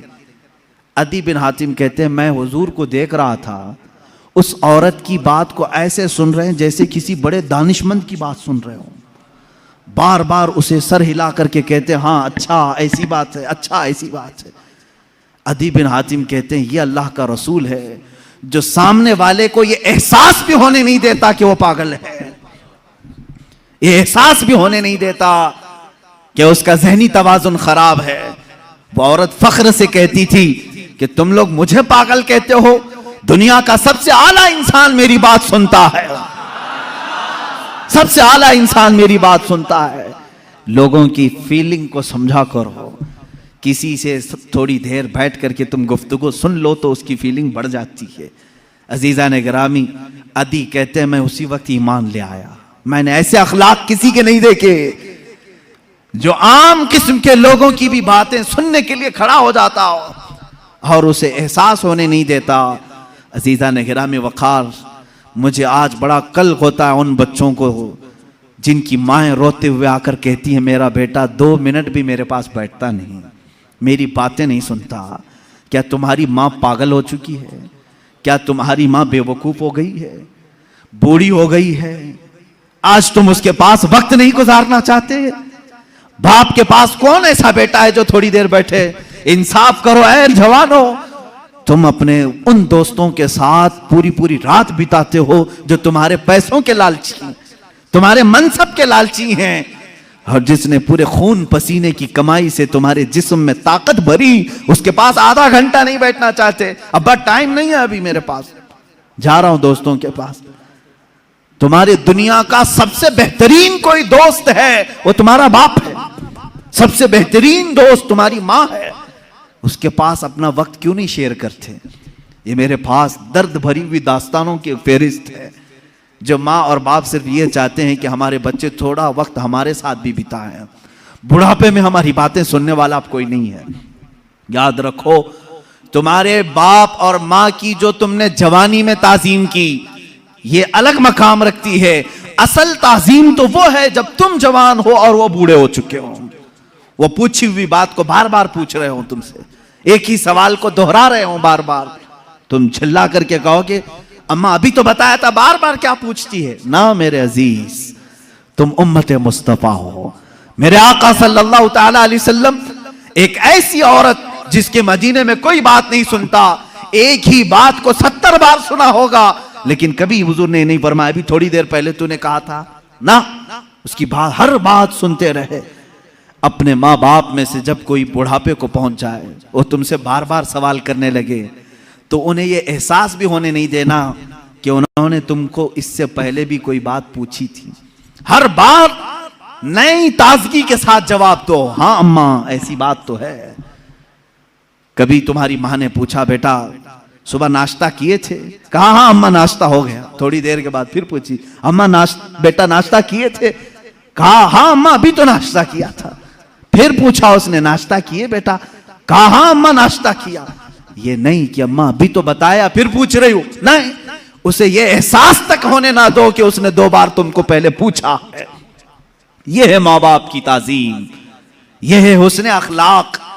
अल्लाह के नबी सल्लल्लाहु ताला अलैहि वसल्लम उनकी बातें सुनते थे जिनकी दुनिया में कोई नहीं सुनता था। इसीलिए शायर ने कहा है लगाते हैं सीने से उसको भी आका जो होता नहीं मुंह लगाने के काबिल, जो होता नहीं मुंह लगाने के काबिल है। मेरे अजीजों, यही तो एक भरम हमारे पास है, यही तो एक आस हमारे पास है।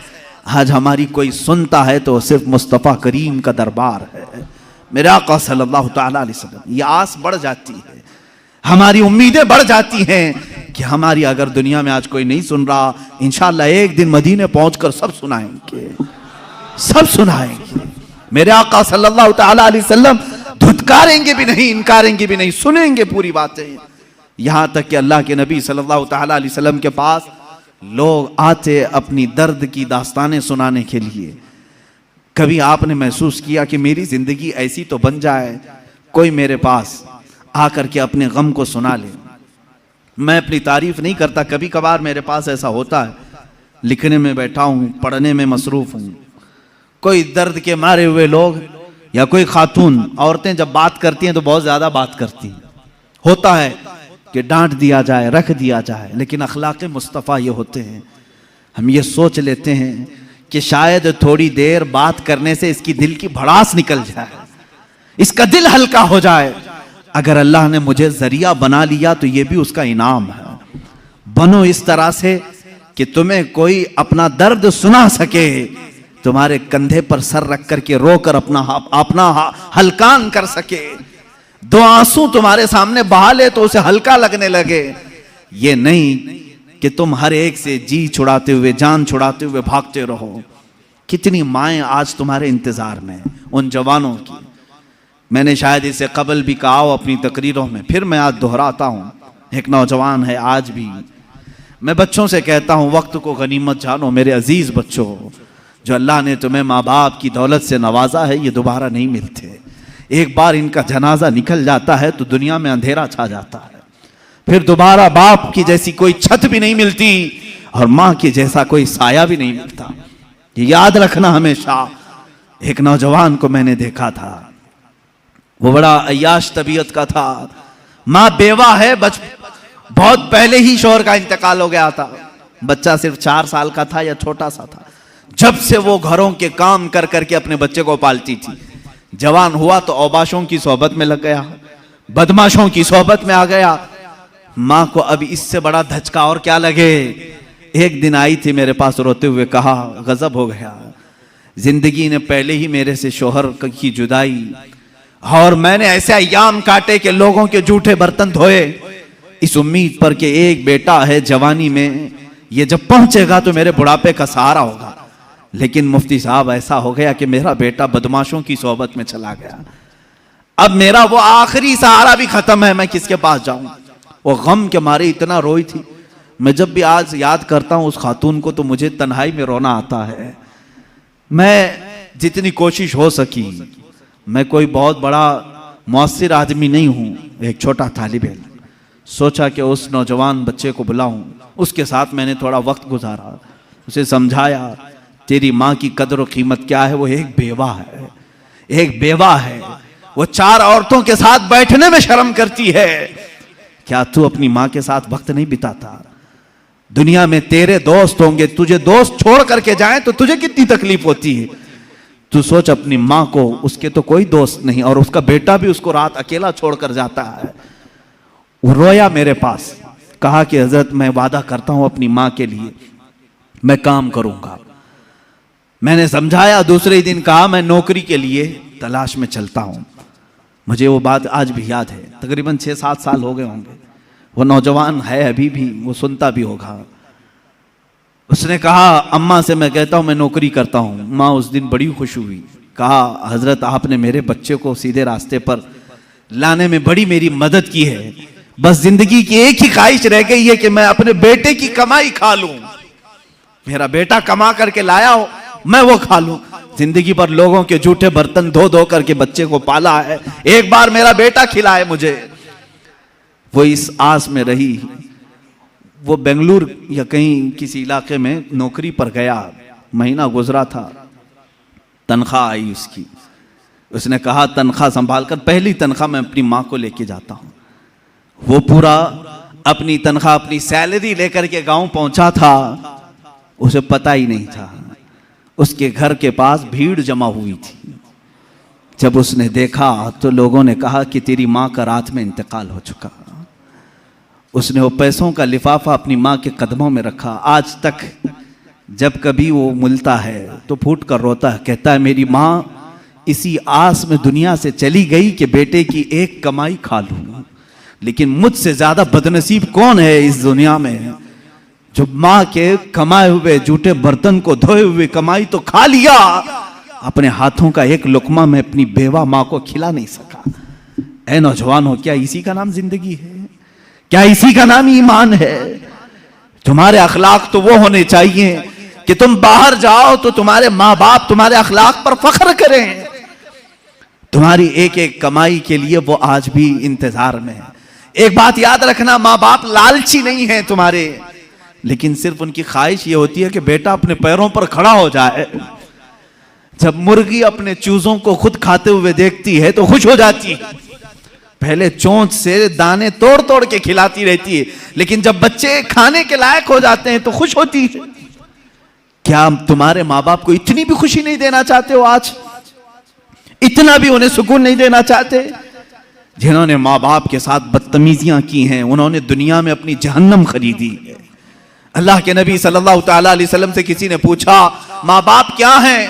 हुजूर ने फरमाया वो तेरी जन्नत भी है, तेरी दोज़ख भी है। वो तेरी जन्नत भी है, तेरी दोज़ख भी है।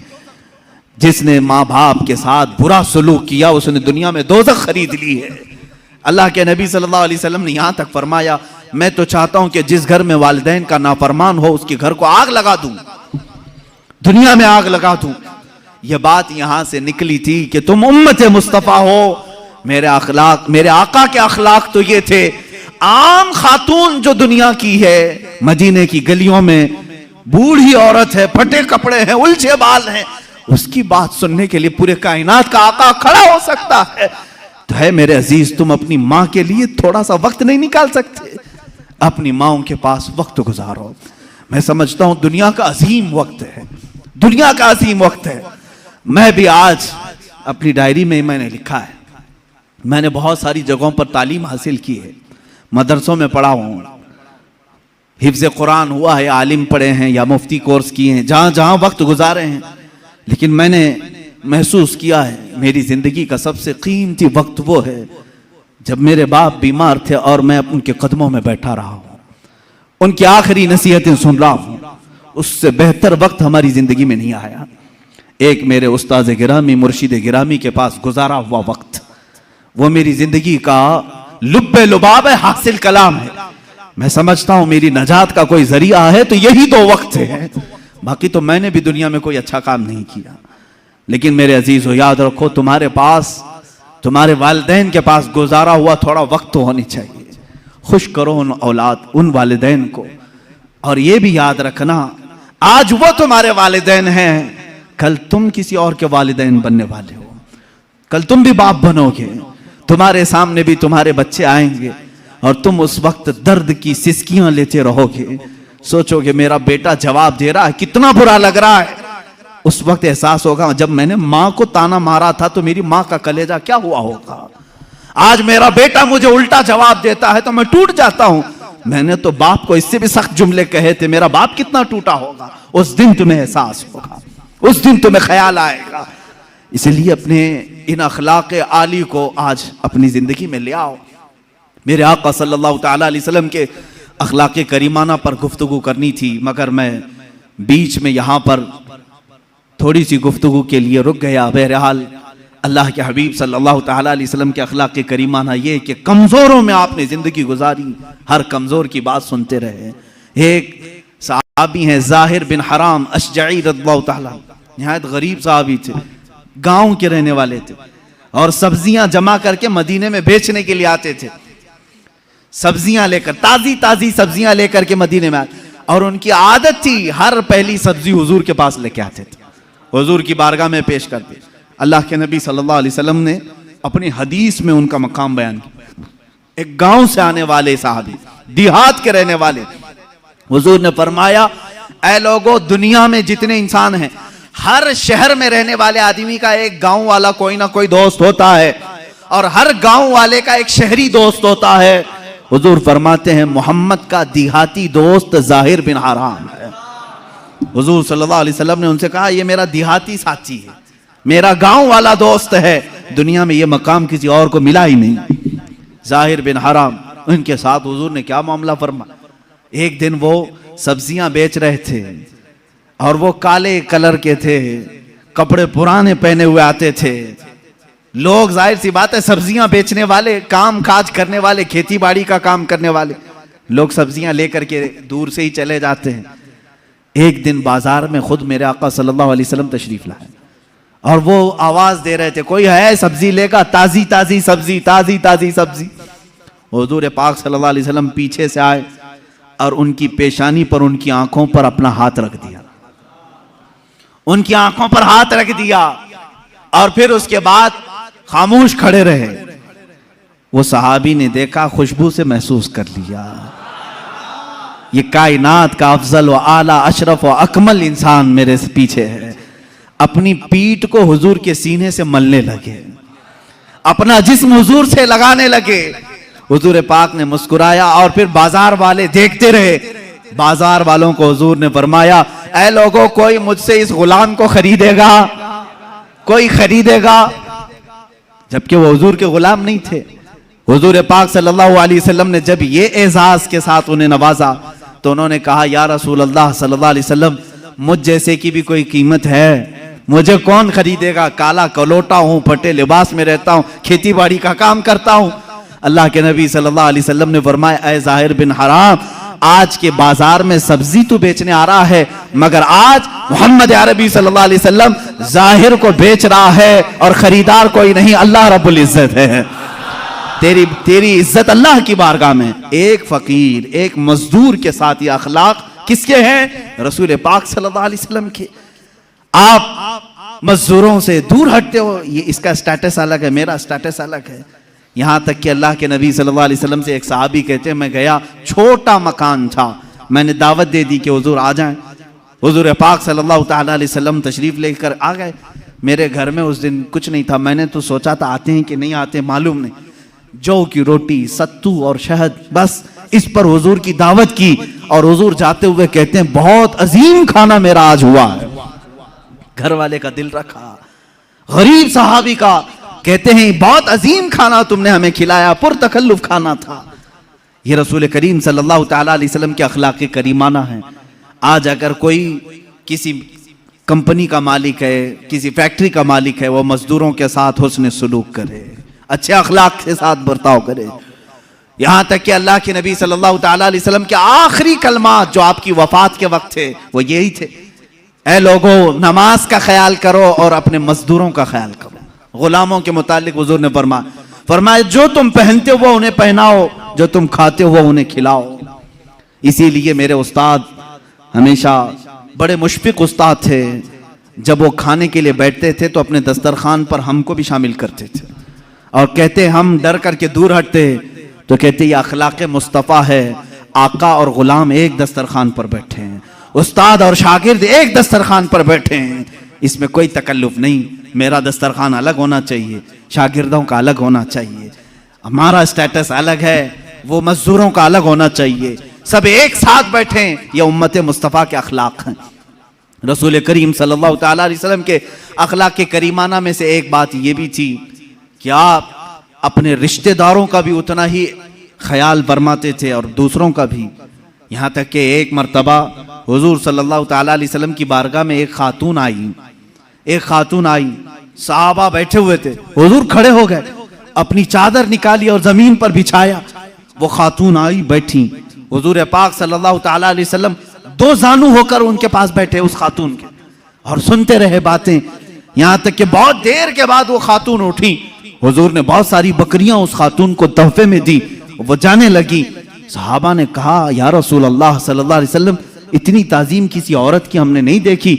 हुजूर पाक सल्लल्लाहु अलैहि वसल्लम ने फरमाया मेरे साहबा वो मुझे दूध पिलाने वाली माँ हलीमा सादिया थी, मुझे उसने 2 साल दूध पिलाए हैं। जो सिर्फ रजाई माँ है उसका अदब मेरे आका इस कदर फरमाते थे, अपनी चादर पाक बिछाई और उनके सामने दो जानू होकर बैठे रहे। यहाँ पैदा की हुई माँ के साथ बुरा सलूक किया जाता है। एक बार हजरत शैमा आई, हुजूर सल्लल्लाहु अलैहि वसल्लम की दूध शरीक बहन हजरत हलीमा सादिया की बेटी, रसूल करीम सल्लल्लाहु ताला अलैहि वसल्लम ने उनके लिए इतना एजाज किया कि उनकी दावत फरमाई, उनको तोहफे दिए, हदिये दिए और इज्जत के साथ उन्हें रुखसत किया। हजरत शैमा अपने कबीले में आई बहुत सारा माल लेकर के।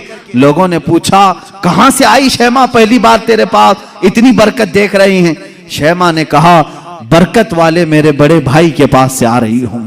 वो रजाई भाई थे रसूल करीम सल्लल्लाहु अलैहि वसल्लम के। क्या हम भी अपनी बहनों का ऐसा अदब करते हैं? वो हुजूर की सगी बहन नहीं थी, दूध शरीक बहन थी। तुम्हारे घरों में बहनें आए तो अच्छा खाना खिलाओ, अच्छा पकाओ, उन्हें इज्जत के साथ रुखसत करो। बहनें तुम्हारी दूसरे घर भी आई गई हैं, ये नहीं कि नाक भाव सकेड़ लिया और माथा चढ़ा लिया, आई है पता नहीं घर में क्या हो जाएगा, कुछ नहीं। हर मर्द को चाहिए वो अपनी बहनों का अदब भी करें, उनके साथ इज्जत के साथ पेश आए। ये मेरे आका के अखलाक करीमाना में से है, रसूल पाक के अखलाक में से है। एक बार गरीबों का हक दिलाना ये मेरे आका की शान थी। कौन है आज के जमाने में जो मजलूमों की आवाज उठा सके? ए मेरे अजीजों, अगर तुम रसूलुल्लाह के सच्चे उम्मती हो तो मजलूमों की आवाज उठाने वाले बन जाओ। हम जो यहां से मिंबर से आवाज उठाते हैं ये हमारी अपनी आवाज नहीं, मैं तो यही समझता हूं जो मेरे नबी से हमने सीखा है वही आवाज उठाएंगे। मक्का मुकर्रमा में जुबैद एक इलाका है यमन का, वहां से एक शख्स आया, 3 ऊंट लेकर के आया, बहुत खूबसूरत ऊंट। वो जुबैदी शख्स था, वो मक्का में आया और ऊंट बेचने के लिए पूरे बाजार में उससे हसीन और जमील ऊंट थे ही नहीं। अब उसने कीमत लगाई, महंगे भी थे, उसका इरादा यह था कि अच्छी कीमत लेकर के वापस जाऊंगा।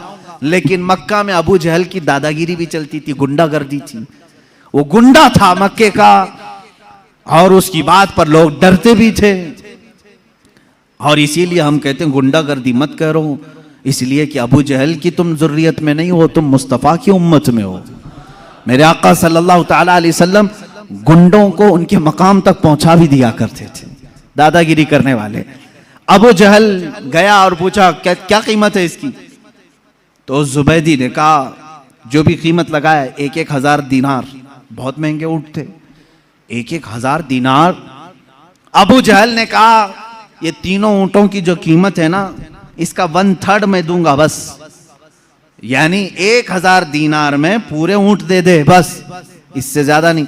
अब अबू जहल इतनी कम कीमत लगाया था जो मक्का के बाजार में भी नहीं थी, उसका हक मार रहा था जो यमन से बाजार में बेचने आया था। लेकिन बात यह थी कि अबू जहल की कीमत के बाद फिर दूसरा कोई कीमत लगाने को तैयार भी नहीं होता। अब बाजार में कोई नहीं आ रहा इससे ज्यादा देने के लिए। अब इससे ज्यादा देगा तो अबू जहल उसको मारेगा। मेरी बोली पर तू कैसे बोली लगाया? क्या तू मेरे से बड़ा सेठ है? वो जमाने का सेठ भी था, मारता था लोगों को। अब वो परेशान हो गया यमनी जुबैदी शख्स।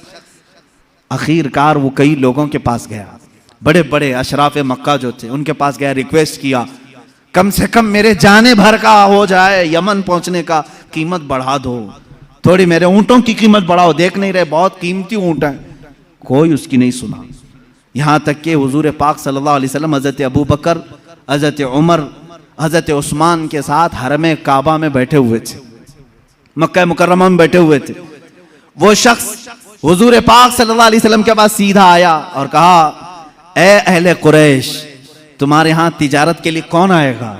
तुम्हारे यहां गरीबों का इस्तेहसाल किया जाता है, जुल्म किया जाता है, कीमतें घटा करके ली जाती हैं, गुंडागर्दी है, दादागिरी है, कौन आएगा तिजारत करने? हुजूर पाक सल्लल्लाहु अलैहि वसल्लम खड़े हो गए, कहा कौन तेरे साथ गुंडागर्दी किया, कौन है तेरे साथ दादागिरी किया? उसने अपना पूरा वाकया सुनाया, मेरे ऊंटों की इतनी कीमत मैंने लगाई, अबू जहल ने गिरा करके इतनी कीमत लगाई और उसकी कीमत के बाद कोई दूसरा कीमत लगाने को तैयार ही नहीं। हुजूर पाक सल्लल्लाहु अलैहि वसल्लम ने फरमाया, चल मैं तेरे साथ चलता हूं। बाजार में हुजूर तशरीफ लाए, बाजार में आए अल्लाह के नबी सल्लल्लाहु ताला अलैहि वसल्लम, पूरे बाजार में कोई उन ऊंटों को खरीदने की हिम्मत नहीं कर रहा है। हुजूर ने सारे मजमे में पुकार कर कहा, तेरे ऊंटों की क्या कीमत है? उसने पहले जो कीमत बताई वही बताई, ये ऊंटों की कीमत है। अल्लाह के नबी सल्लल्लाहु अलैहि वसल्लम ने फरमाया, मंजूर है, मुझे मंजूर है। अबू जहल भी खड़ा था, खामोश खड़ा था, देख रहा था कि कौन कीमत लगाएगा। हुजूर ने लगाया, 3000 दिरहम दीनार दिए और तीनों ऊंट ले लिए और खुद बाजार में खड़े हो गए। अब कोई मुझसे ऊंट खरीदेगा? कोई है जो मुझसे ऊंट खरीदे? हुजूर ने तिजारत भी सिखाई, यहां तक कि हुजूर पाक सल्लल्लाहु ताला अलैहि वसल्लम ने 2 ऊंटों की कीमत वो रखी जो उसने 3 ऊंटों की रखी थी, बढ़ा करके, यानी 3 ऊंटों की 3000 थी, हुजूर ने 2 ऊंटों की कीमत 3000 रखी और उसी वक्त बाजार में खरीदार भी आए और बिक भी गए। एक ऊंट फायदे में बचा रहा। 3000 जो हुजूर ने उसको दिए थे वो 3000 2 ऊंटों में वापस आए, एक ऊंट फायदे में बचा रहा। उस एक ऊंट को मेरे आका सल्लल्लाहु अलैहि वसल्लम ने बेचा, तीसरा खरीदार आया और वो पूरे माल को वही यमनी जुबैदी शख्स के हवाले किया, अपने अहले खाना को, अपने घर वालों को सब में तकसीम किया। ये सब माजरा देख रहे थे। अबू जहल खड़ा था, सीधे हुजूर चलते हुए अबू जहल के पास आए, सीधे उससे कहा, या उमर, उसका नाम उमर था, ए अबू जहल, ए उमर, आइंदा दोबारा किसी भी मजलूम के साथ ऐसा मामला ना करना, वरना तेरे साथ वो सुलूक होगा मेरी जानिब से जिसको तू कभी जिंदगी में पसंद नहीं करेगा। उसने कहा, ठीक है, मैं वादा करता हूं आइंदा से किसी की कीमत नहीं गिराऊंगा। भीगी बिल्ली बन गया, डर गया इतना, जिसके रौब से सारे लोग डर रहे थे, कुछ नहीं। हुजूर शाहाना फतह के साथ निकले, सारे कुरैश के सरदार जल्दी जल्दी दौड़े आए। अबू जहल से कहा, क्या हो गया, क्यों घिग्गी बन गई थी? मोहम्मद से डर गए? हम तो उनके खिलाफ मीटिंगें करते रहते हैं, सबके सामने उन्होंने तुझे डरा लिया और तू हाँ हाँ करता रहा, वादा भी कर लिया आइंदा कभी नहीं करूंगा, क्या बात है? सुनो मेरे अजीजों, अल्लाह की अजीम फतह और नुसरत कैसी होती है। अबू जहल कहता है, लोगों क्या बताऊं, बात यह है कि मोहम्मद की बात को मैं इनकार कर सकता था, लेकिन जब वो मेरे सामने बात करने के लिए आए तो मैंने देखा इधर 500 उधर 500 नेजा लेकर कोई लोग खड़े हुए थे। अगर मैं इनकार करता सारे नेजे मेरे ऊपर आ जाते थे। इतनी बड़ी जमात मोहम्मद अकेले लेकर के आए हैं, मैं मानता ना क्या करता, यहां मानू ना तो क्या करूं, मेरी जान तो ही दे सकता था। मैं मान लिया, जैसे ही मैं मान लिया वो जमात भी गायब हुई, मोहम्मद भी चले गए। मुझे मालूम था कि मोहम्मद कोई जमात लेकर के आए। मक्का वालों ने कहा, कोई भी जमात नहीं थी, वो अकेले आए थे। मेरे अजीजों, ये अल्लाह की फतह है। कमजोरों के हक दिलाने के लिए जो खड़ा होता है, अल्लाह अपने फरिश्तों को उसका हामी बनाकर भेजता। तुम आवाज उठाओ गरीबों के लिए, आवाज उठाओ मजलूमों के लिए, आवाज उठाओ कमजोरों के लिए। ये ना देखो कि तुम्हारी आवाज कितनी है, तुम कितनी हैसियत रखते हो। आज मुझे भी मालूम है मेरी कोई हैसियत नहीं, मेरे घर की कोई वैल्यू नहीं, मेरे पास कुछ नहीं, सिर्फ इसलिए बोलता हूं शायद अल्लाह रब्बुल इज्जत मेरे नबी के सदके कोई नुसरत की फौज जरूर भेजेगा जो कमजोरों के लिए आवाज उठाएगा। मेरे नबी के लिए जैसे अल्लाह ने मदद भेजी, अपनी अमीब की उम्मत के लिए भी जरूर वो मदद नाजिल करेगा। ऐ मुसलमानों, मेरा यही मैसेज था, अल्लाह के हबीब के अखलाक को अपना लो। अल्लाह के रसूल सल्लल्लाहु तआला अलैहि वसल्लम से अजीम अखलाक किसी और के नहीं है। रहम के मामले में, माफ करने के मामले में, सच बोलने के मामले में, वादा वफाई के मामले में, अमानत के मामले में, और लोगों से मुलाकातों के मामले में, एक दूसरे को खिलाने के मामले में, एक दूसरे से बात करने के मामले में, एक दूसरे के दुख दर्द में शरीक होने के मामले में, लोगों के जनाजे उठाने के मामले में, बीमारों की इयादत करने के मामले में, बच्चों को मुस्कुराने के मामले में, औरतों की बातें सुनने के मामले में, बेवाओं का बोझ उठाने के मामले में, हर चीज में मेरे आका के अखलाक की कोई मिसाल नहीं।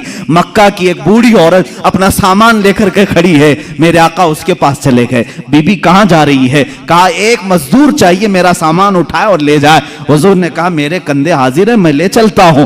उस बूढ़ी औरत के सामान को अपने कंधों पर उठाया। वो खातून जहां तक कहती रही हुजूर चलते रहे। एक घर में जाकर उस खातून ने सामान उतरवाया, साफ करके हुजूर ने उसको उस घर में शिफ्ट किया। मेरे आका ने पूछा यहां क्यों आई बड़ी भी? वो खातून कहती है बेटा बात बता रही हूं, गौर से सुन ले। मक्का में मोहम्मद नाम का एक जादूगर आया हुआ है, उससे डर करके मैं मक्का छोड़कर यहां आई हूं, मक्का छोड़कर यहां आई हूं।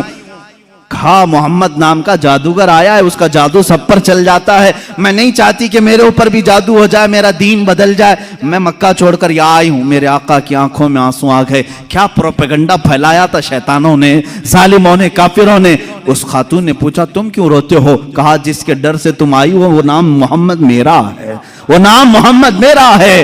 वो खातून फिर हुजूर पाक सल्लल्लाहु अलैहि वसल्लम के पास अदब के साथ खड़ी हो गई। कहा ऐ मेरे नौजवान, अगर तेरा ही नाम मोहम्मद है तो मैं गवाही देती हूँ तेरा लाया हुआ दीन सबसे सच्चा दीन होगा। जो बूढ़ों का ख्याल करता हो और कमजोरों का बोझ उठाता हो वो झूठे दीन का दाई नहीं हो सकता। अखलाक रसूल में आ जाओ मेरे अजीजों। मेरे आका सल्लल्लाहु तआला अलैहि वसल्लम ने गुरबा और मसाकीन के बोझ उठाए। हमें चाहिए कि कमजोरों की इआनत करें, ताउन करें। अल्लाह के नबी सल्लल्लाहु तआला अलैहि वसल्लम ने अपने दस्तरखान पर अपना खाना दूसरों के लिए छोड़ दिया और खुद भूखे रह गए। कुल जहां मिल्क और जौ की रोटी ग़िज़ा, उस शिकम की कनाअत पे लाखों सलाम। मेरे आका सल्लल्लाहु तआला अलैहि वसल्लम के उन अखलाक करीमाना पर पूरी रात गुफ्तगू करते चले जाएं, लेकिन मैं बताता हूं सब कुछ अखलाक मिलेंगे लेकिन दुनिया में सानी कोई नहीं मिलेगा, दूसरा कोई नहीं मिलेगा। उन अखलाक का पैकर कोई तीसरा दूसरा नहीं मिलेगा। बच्चों के साथ भी वही अखलाक हैं। एक बार बच्चों के साथ बैठे हुए हैं, सबको खिलाते थे। जब भी हुजूर तिजारत से आते थे, कैफियत साहबा बताते हैं हुजूर मदीने में इंटर हो रहे हैं या मक्का में दाखिल हो रहे हैं तिजारत के बाद, हुजूर सल्लल्लाहु अलैहि वसल्लम पूरे मोहल्ले के बच्चे भागते हुए हुजूर के पास आते। कोई जुब्बे से लटक गया, कोई कंधे से लटक गया, कोई कहां लिबास पकड़ा हुआ है, हुजूर किसी को रोकते नहीं, सारे बच्चों के साथ आते और तिजारत में उनके लिए कुछ ना कुछ लाए होते, सब बच्चों को वो गिफ्ट देते और सब हंसी खुशी चले जाते। एक साहबियां उम्मे खालिद, छोटी बच्ची हैं, हुजूर सल्लल्लाहु तआला अलैहि वसल्लम साहबा को कुछ बयान कर रहे हैं, वो चलती हुई आई, हुजूर की चादर निकाली, पीछे हुजूर की मोहरे नबुव्वत है, उससे खेलने लगी। वो निहायत ही खूबसूरत मोहरे नबुव्वत थी। माँ बाप ने डांट करके कहा बच्ची से, उम्मे खाली से हट जा। रसूलुल्लाह के कंधे के पास पहुंच गई। हुजूर ने फरमाया दाहा तलाबू, छोड़ो उसे खेलने दो मेरे साथ। यह अखलाक मेरे आका सल्लल्लाहु अलैहि वसल्लम, छोड़ो उसको मेरे साथ खेलने दो। उस बच्ची को भी खेलने के लिए अपना जिस्म पाक अता किया। ये बच्चों के साथ एक बार मोहल्ले से गुजर रहे हैं, छोटे छोटे बच्चे नकल करते रहते हैं किसी न किसी की। एक है बच्चे उसमें अबू महजूरा, सारे बच्चों को जमा करके कहते हैं बिलाल कैसे अजान देते मैं बताऊं? बच्चों ने कहा हाँ बताओ। वो एक ऊंचे कट्टे पर खड़े हो जाते हैं, हजरत बिलाल जैसे मस्जिद में अजान देते थे, ये बच्चा नकल करके बता रहा है। हुजूर वहीं से गुजर रहे थे, पीछे जाकर खड़े हो गए। सारे बच्चे सामने वाले डर गए, अबू महजूरा को नजर नहीं आए, वो अजान देते रहे। जैसे ही बच्चे इधर उधर डर के सिसकने लगे, सहमने लगे, अबू महजूरा ने पीछे मुड़ करके देखा हुजूर पाक थे। वो डर करके रोने लग गए, कहा माफ करो मुझे, माफ करो, मैं तो ऐसे ही बच्चों को बता रहा था। जाहिर सी बात है, किसी की नकल करते हुए पकड़ा जाए, दूसरे लोग मार डालें उसे, बदतमीज बद अखलाक। नहीं, मेरे आका ने कहा आओ इधर। मस्जिद नबवी ले आए और ऊंचे टीले पर खड़ा किया, कहा जैसे नकल कर रहे थे फिर करके दिखाओ, फिर करके दिखाओ बिलाल कैसी अजान देते हैं। अबू महजूरा ने जब देखा मैंने गलत नहीं किया था, अब खुशी के मारे अजान देने लगे। जानते हो वो 8 साल की उम्र के थे अबू महजूरा। मेरे आका सल्लल्लाहु ताला अलैहि वसल्लम ने अजान देने लगवाया, उस सहाबी की जिंदगी बदल गई। 60 साल तक मस्जिद हरम में अजान देते रहे और हुजूर ने फरमाया अबू महजूरा की अजान अल्लाह को पसंद है। अजीजा ने गिरामी, ये बच्चों के साथ ये अखलाक हैं, बच्चियों के साथ ये अखलाक हैं, बूढ़ों के साथ ये अखलाक हैं। इसीलिए आला हज़रत इमाम अहले सुन्नत फाजिल बरेलवी रज़ियल्लाहु ताला अन्हु फरमाते हैं, तेरे खल्क को रब ने जमील किया, तेरे खुल्क को हक ने अजीम कहा, कोई तुझसा हुआ है ना होगा शाह, तेरे खालिक हुस्न अदा की कसम, ये खुदा ने है मर्तबे तुझको दिया, कोई तुझसा हुआ है ना होगा शाह, ये खुदा ने है मर्तबे तुझको दिया, कोई तुझसा हुआ है ना होगा शाह, कि कलाम मजीद ने खाई शाह, तेरे शहरो कलामो बका की कसम। व आखिरु दावाना अल्हम्दुलिल्लाहि रब्बिल आलमीन। ऐ शहंशाहे मदीना सलातो व सलाम, ज़ीनते अर्शे मुअल्ला सलातो व सलाम। ऐ शहंशाहे मदीना सलातो व सलाम, ज़ीनते अर्शे मुअल्ला। रब्बे गबली उम्मती कहते हुए पैदा हुए, रब्बे गबली उम्मती कहते हुए पैदा हुए। हक ने फरमाया कि बख्शा सलातो व सलाम।